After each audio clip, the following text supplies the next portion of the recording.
শুনেলে তোদের উপরে অত্যাচার কখন চলবে, তখন তোরা কারো দিকে আঙুল তুলে দোষ দিবি না কোনো। তাহলে সারা বিশ্বে মুসলিমদের অবস্থা খারাপ, এটা আমরা চোখে দেখতে পেয়েছি। একবার ফেসবুকটা খুললে আপনি 20খানা ঘটনা দেখতে পাবেন যে মুসলিমদের উপরে অত্যাচার চলছে কোথাও না কোথাও। কি নারীর ওপর, কি পুরুষের ওপর, কি বৃদ্ধর দাড়ি ধরে, কি মহিলাকে বেজ্জুতি করে, নানির বয়সের মেয়েকেও বেজ্জুতি করে, ইয়ং যুবতীদেরকে রেপ করে। এই যে চারিদিকে একটা জঘন্যতম ঘেরে আমাদেরকে ধরেছে, এই কালো মেঘটা এসেছে মুসলিম নামে গোষ্ঠীটার উপরে, এটা কেন? তো আমি আপনাদের সামনে যে বিষয়গুলো তুলে ধরছি, আল্লাহর রাস্তে আপনারা আমাকে একটু আওয়াজ দেন। হয় না, মাইক প্রথমে না সাজাইলে এখন এরকম কুঁকা কুঁকা করবে। আপনারা আমার দিকে ধ্যান দেন। শুধু ভারতবর্ষে লয়, শুধু ভারতবর্ষে লয়, সারা পৃথিবীতে একটা বডি আছে, বডিটার নাম হচ্ছে মুসলিম। এই মুসলিম নামে বডিটা যেখানেই আছে, ভারতে হোক, বাংলাদেশে হোক, তারপরে ইসরায়েলে হোক, ইসরায়েলওয়ালা তো চালাচ্ছে, ফিলিস্তিনে হোক, যেখানেই হোক, এরা ভালো আছে না খারাপ আছে? কথা বলেন, ভালো না খারাপ? আমার কথা বুঝতে পারেননি। মুসলিম নামে বডিটা বর্তমানে কি অবস্থায় আছে? খারাপ অবস্থায় আছে। এই খারাপটা কেন? প্রথমে আমার শরীরটা খারাপ, আমার শরীর খারাপ কেন? ডাক্তার প্রথমে ওষুধ দেবে না, ইঞ্জেকশনও দেবে না, ল্যাবে পাঠাবে। ল্যাবে আপনি রক্ত দেবেন, রক্ত বলবে যে সুগার হয়েছে, জন্ডিস হয়েছে, রক্ত বলবে এর থাইরয়েড হয়েছে, কোলেস্ট্রল বেড়েছে, অ্যাপেন্ডিসাইড ইনফেকশন হয়েছে। যাই হোক, রিপোর্ট আপনাকে আগে করাতে হবে। রিপোর্ট যখন ঠিক হয়ে যাবে, তখন দেখবেন ডাক্তার আপনাকে ওষুধ লিখবে, ওই ওষুধ খাবেন, সুস্থ হয়ে যাবে। তাহলে সারা বিশ্বে মুসলিমদের অবস্থা খারাপ, এটা আমরা চোখে দেখতে পেয়েছি। একবার ফেসবুকটা খুললে আপনি 20খানা ঘটনা দেখতে পাবেন যে মুসলিমদের উপরে অত্যাচার চলছে কোথাও না কোথাও। কি নারীর ওপর, কি পুরুষের ওপর, কি বৃদ্ধর দাড়ি ধরে, কি মহিলাকে বেজ্জুতি করে, নানির বয়সের মেয়েকেও বেজ্জুতি করে, ইয়ং যুবতীদেরকে রেপ করে। এই যে চারিদিকে একটা জঘন্যতম ঘেরে আমাদেরকে ধরেছে, এই কালো মেঘটা এসেছে মুসলিম নামে গোষ্ঠীটার উপরে, এটা কেন? এই কেনটা আগে যতক্ষণ ল্যাবে দিয়ে আপনি না এর রিপোর্ট বের করতে পারবেন, ততক্ষণ পর্যন্ত হাজার ওষুধ খান, যেমন আছে তেমন থাকবে। তাহলে চলেন একবার চিন্তায় বসি। চিন্তায় বসবেন কাকে নিয়ে? কলেজের প্রিন্সিপাল, তাই নেন। ইঞ্জিনিয়ার নেবেন, তাই নেন। আর কাকে নেবেন? এইভাবে আপনি 20টা লোককে জমা করেন। আমি খুব গুরুত্বপূর্ণ কথা বলছি, এবং যা বলবো তা কোরআন থেকে বলবো এবং হাদিস থেকে বলবো ইনশাআল্লাহ, নিয়ত করেছি। তো আপনি 20টা দামি দামি বুদ্ধিজীবী, ট্যালেন্টেড, যারা বড় বড় প্রাইজ প্রাপ্ত ব্রেনিয়ান মুসলিম ছেলেকে নিয়ে একটা গোল টেবিল করেন। একজন উঠবে, 10 মিনিট করে বক্তব্য রাখবে। তার বক্তব্যের বিষয় থাকবে যে মুসলমানদের অবস্থা এত খারাপ কেন। একজন উঠলো, উঠে বলল এটা বিজেপির চাল, টোটাল বক্তব্যে। একজন উঠলো, এটা শিবসেনার চাল। আর একজন উঠলো, এটা আরএসএস এর চাল। আর একজন উঠলো, সে বলল মমতাও ভালো নয়, এরও চাল। এই বিভিন্ন রকম চাল বলে সবাই বসে গেল। এরই ভিতরে একজন আলিম আছেন, বিখ্যাত আলিম। আপনাদেরকে বোঝানোর জন্য বলছি, মনে করেন মদিনা ভার্সিটির প্রিন্সিপালকে নেওয়া হয়েছে, দিগ্গজ পণ্ডিত। তিনি উঠলেন, তিনি এবার বলছেন, এটা কারো চাল নয়, কারো চাল নয়, কারো চাল নয়, মুসলমানদের আমলের ফল। লোককে দোষ দেবেন কেন? আমি কয়দিন আগে এই কথাই বলেছিলাম, আমি এগুলো বরদাস্ত করতে পারি না। যে বঙ্কিমচন্দ্র এই বিয়ে করেছে, রবীন্দ্রনাথ এই বিয়ে করেছে, ওদেরকে দিয়ে ইসলামকে বোঝাতে হবে? ইসলাম ওদের মুখোপেক্ষী হয়ে বসে আছে? ইসলাম তো সর্ব ঊর্ধ্বে। ইসলামের কাছে জ্ঞান সবাই নেবে, ইসলাম কারো জ্ঞানের অপেক্ষা রাখে না। কিন্তু আজকে অবস্থাটা কি? যেমন মানুষ, যেমন আতরের ঢাকনা খুলবেন ওই রকম সেন্ট পাবেন। জি ভাই, এটা কারো চাল নয়। তাহলে একবার কোরআনকে জিজ্ঞেস করি যে আমাদের অবস্থা এত খারাপ কেন, এত দ্রোহ কেন? একবার হাদিসকে জিজ্ঞেস করি। যার ছায়া তলে গেলে আমার জীবনটা শীতল হবে, ঠান্ডা হবে, সে আমার আসল জায়গাটা বলতে পারবে। আল্লাহ কি বলছেন? বিসমিল্লাহির রহমানির রহিম। কুল ইন কানা আবাউকুম ওয়া আবনাউকুম ওয়া ইখওয়ানুকুম ওয়া আজওয়াজুকুম ওয়া আশীরাতুকুম ওয়া আমওয়ালুন ইকতারাফতুমুহা ওয়া তিজারাতুন তাখসাউনা কাসাদাহা ওয়া মাসাকিনু তারদাউনাহা আহাব্বা ইলাইকুম মিনাল্লাহি ওয়া রাসূলিহি ওয়া জিহাদিন ফি সাবিলিহি ফাতারাব্বাসু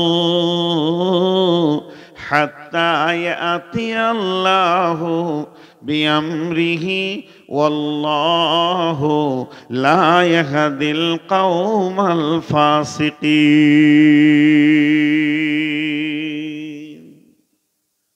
কোরআন বলছে তোরা আরো মার খাবি। এটা শুরু, এটা শুরু, শেষ নয়। এটা শুরু হয়েছে, এখনো তো সেরকম চলেনি।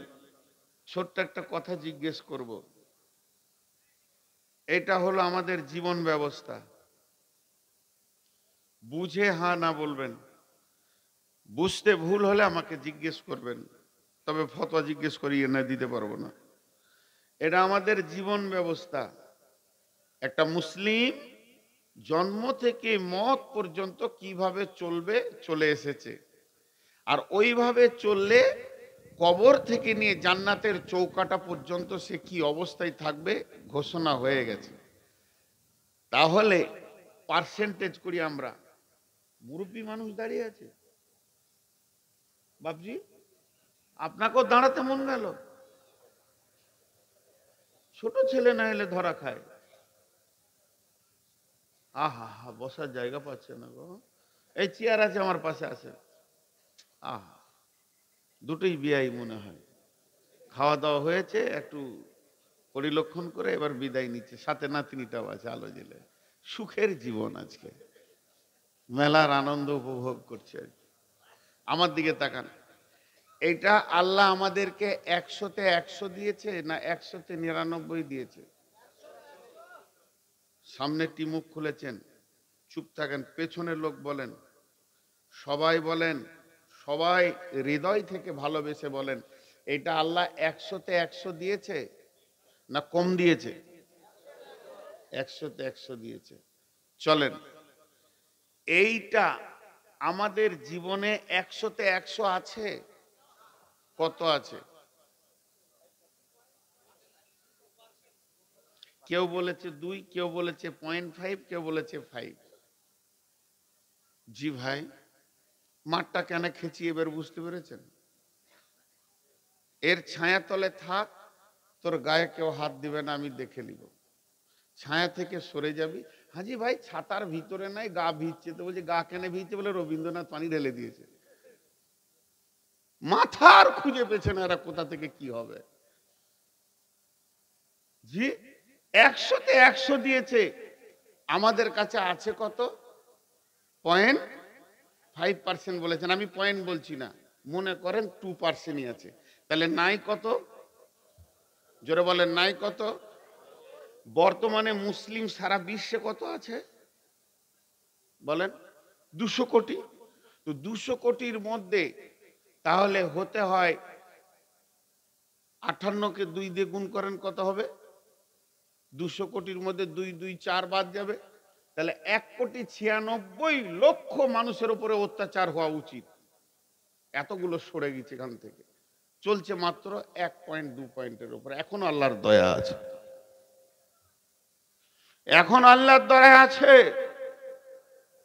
আল্লাহ তাবারক ওয়া তাআলা বলেন, শুনেলে তোদের উপরে অত্যাচার কখন চলবে, তখন তোরা কারো দিকে আঙুল তুলে দোষ দিবি না, কোন রাজনৈতিক দলকে দোষ দিবি না। তোরা নিজেরা নিজেদের লিকটাকে মারার চেষ্টা কর। তোর গাড়ির পাংচার হয়েছে, দেশওয়ালাকে দোষ দিলে হবে না। তুমি তো বলছো ভারতবর্ষ ইসলাম কায়েম করব, তোমার 3.5 হাত বডিতে ইসলাম নাই। এখানে যতগুলি মানুষ বসে আছে, গোটা দেশে ইসলাম কায়েম করতে হবে না। আমি নূর মোহাম্মদকে শুধু দেখেন খেয়াল করে, আমি বেঈমান, আমি মুনাফিক, আমি জালিম, আমি অত্যাচারী। তাহলে আমার কাছে ইসলাম নাই, 3.5 হাত বডিতে এখানে ইসলাম নাই। এখন তো রাজ্য দখল, তারপরে কেন্দ্র দখল, এটা পরে ছেড়ে দেন। এখানে যে 2-3 হাজার লোক বসে আছেন, কোরআনের ফরমাতে একটা করে ধরবো, আর কোরআন নামে কিউআর কোডে দিয়ে দেখবো মুসলিম না নন মুসলিম। কোরআন একটাকেও মুসলিম বলবে না, ইভেন আমাকেও বলবে তুই বেঈমান হালাতে বক্তব্য রাখছিস। তাহলে অত্যাচার তো মুসলমানদের উপরে হয়নি, হয়েছে বেঈমানদের উপরে হয়েছে। আজকে হিসাব করেন, আমরা আছি মুসলমান, আধার কার্ডে মুসলমান, ভোটার কার্ডে মুসলমান, প্যান কার্ডে মুসলমান, ভোটার লিস্টে মুসলমান। আপনাদের এই বিলবাড়ি গ্রামে হাজার মুসলমান আছে? পুরুষ খালি, নারীটি বাদ দিয়ে বলছি। হাজার মুসলিম আছে এখানে এই গ্রামটায় বলেন? 3,500। জোহরের নামাজের সময় মসজিদে গুনে নিব 3,500। খালি লোকের লিক দেখছে। জোহরের নামাজে আজানের পর মসজিদে কাউন্ট হবে 1 2 2,000 100 2,000 400 2,000 3,500 মসজিদ ঢুকে যাবে। আহা ভাইরা আমার, এবার আল্লাহ কি বলছেন? মা আমার, বোন আমার, কান দিয়ে শোনেন। কুল ইন কানা আবাউকুম ওয়া আবনাউকুম ওয়া ইখওয়ানুকুম ওয়া আজওয়াজুকুম ওয়া আশীরাতুকুম ওয়া আমওয়ালুন ইকতারাফতুমুহা ওয়া তিজারাতুন তাখশাউনা কাসাদাহা ওয়া মাসাকিনু তারদাউনাহা। আমার আল্লাহ বলছেন, যখন তোদের 8টা জিনিসের ওপরে মহব্বত বেড়ে যাবে 3টের তুলনায়, সেই 8টাকে বাপের মহব্বত, ভাইয়ের মহব্বত, সন্তানের মহব্বত, বিবির মহব্বত, বন্ধুর মহব্বত, সঞ্চিত মালের মহব্বত, ব্যবসা বাণিজ্য চাকরি বাকরির মহব্বত, এবং যে অট্টালিকাটা তুমি বানিয়েছ এই ঘরটির মহব্বত যখন তোমার বেড়ে যাবে, এই 8টার মহব্বতে তখন তুমি পাগল হয়ে থাকবে।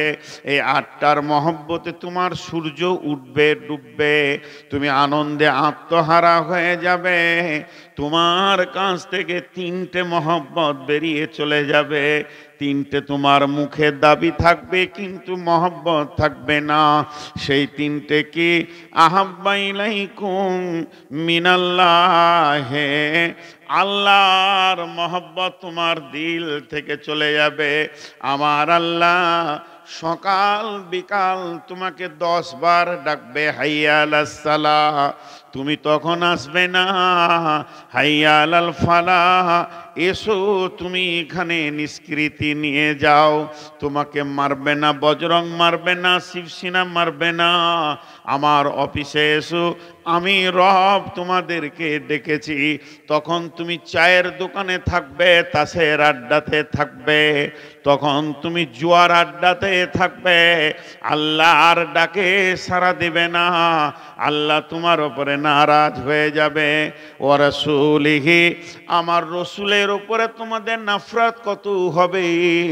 মুসলমান, তোমার গালে দাড়ি থাকবে না, বাম হাতে পানি পান করবে, ডান হাতে দাঁড়িয়ে পেশাব করবে, পেশাব করে তুমি পানি নেবে না। মুসলমান, তোমার কাছ থেকে রসুলও বিদায় নিয়ে নেবে। আর ওয়া জিহাদিন ফি সাবিলিহি, আল্লাহর রাস্তায় বেরিয়ে আল্লাহর দ্বীনকে প্রতিষ্ঠিত করার চিন্তা তোমার থাকবে না। বিশ্বনবী বলে গেছেন, তুল্লিমা লিগাইরি দিন, এমন একটা দিন আসবে মুসলমানরা যেদিন মার খাবে, সেদিন কোরআনের মতো নিয়ামতের শিক্ষাটাকে তুচ্ছ করে দিয়ে ভিকিরির জায়গায় রেখে দেবে। আর ইংরেজি বাংলার বড় বড় মিশনগুলোর পেছনে বাপরা দৌড়বে সন্তানকে দেওয়ার জন্যে।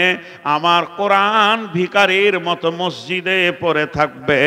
ওই দিন তোমাদের পিঠের চামড়াগুলো কাঁচা তুলবে শিবসেনাতে, বজরঙ্গে, আর তোমরা অঝর নয়নে কানবে।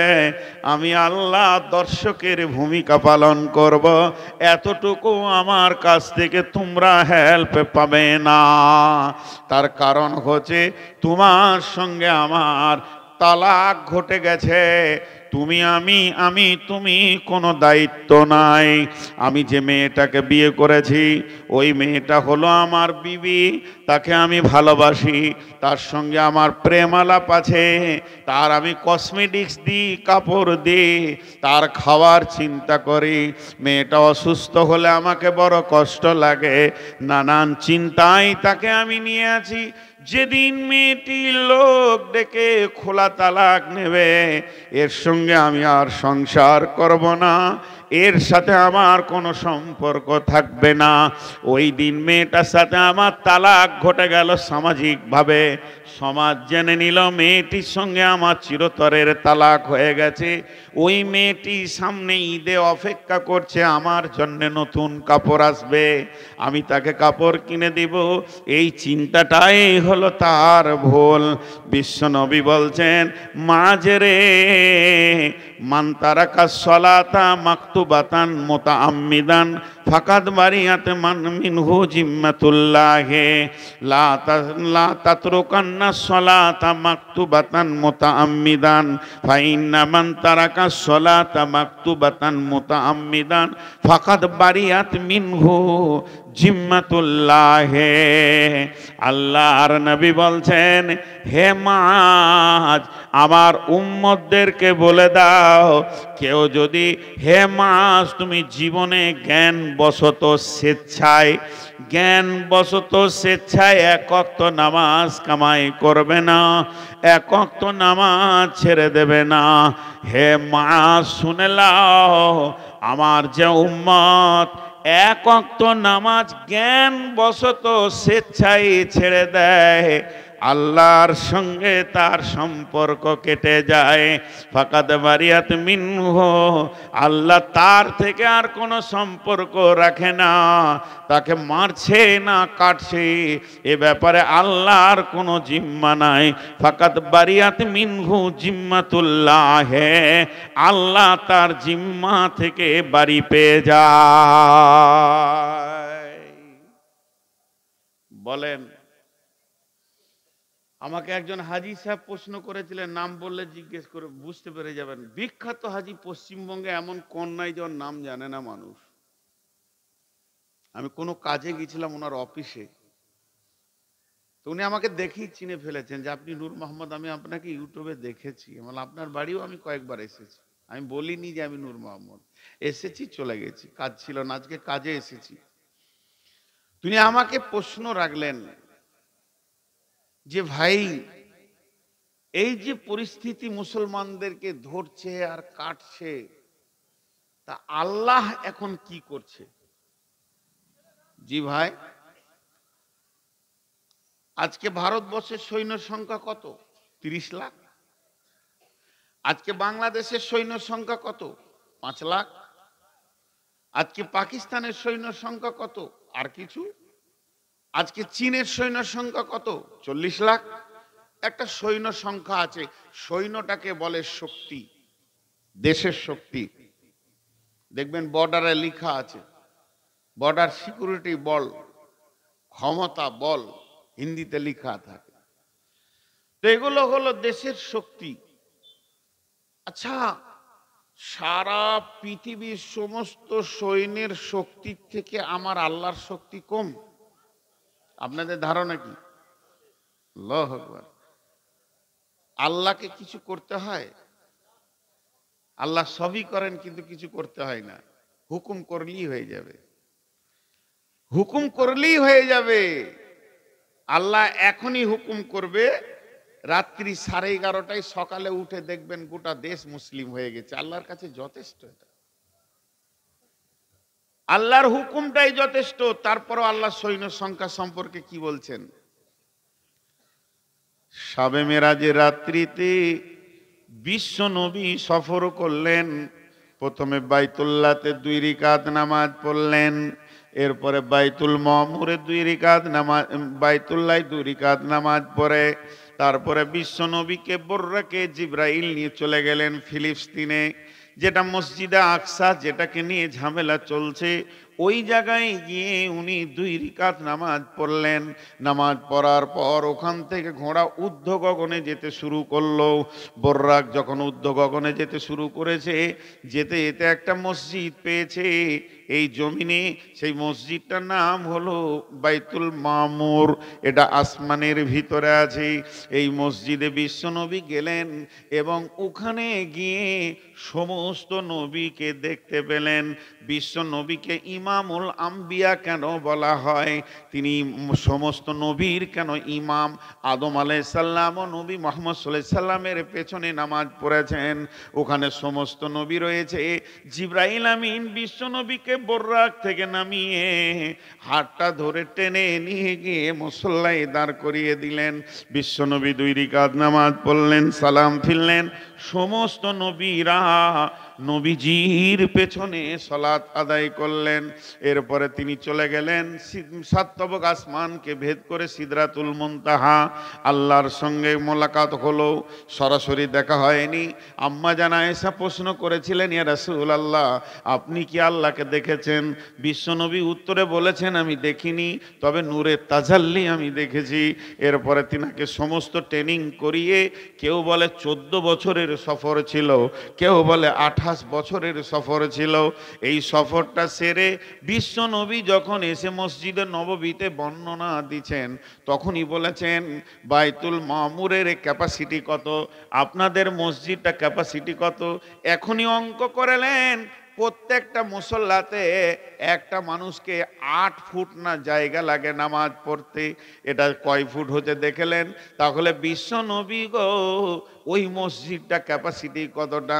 নবীজি বলেছেন, শুনে লাও, ক্যাপাসিটি শুনে লাও, সেই সাথে ফেরেশতা সংখ্যাও শুনে লাও। একসঙ্গে আল্লাহর 70,000 ফেরেশতা সেখানে নামাজ পড়ে। একসঙ্গে আল্লাহর 70,000 ফেরেশতা সেখানে নামাজ পড়ে। যে 2 রাকাত নামাজ পড়ে বেরিয়ে চলে যায়, পশ্চিম দিকে সূর্য উঠবে, কিয়ামত হয়ে যাবে, ওই ফেরেশতাটা আর দ্বিতীয় চান্স পাবে না। সৈন্য সংখ্যা কত হলো? 12,500। মাথা নাড়িয়েছে, বলছে হ্যাঁ।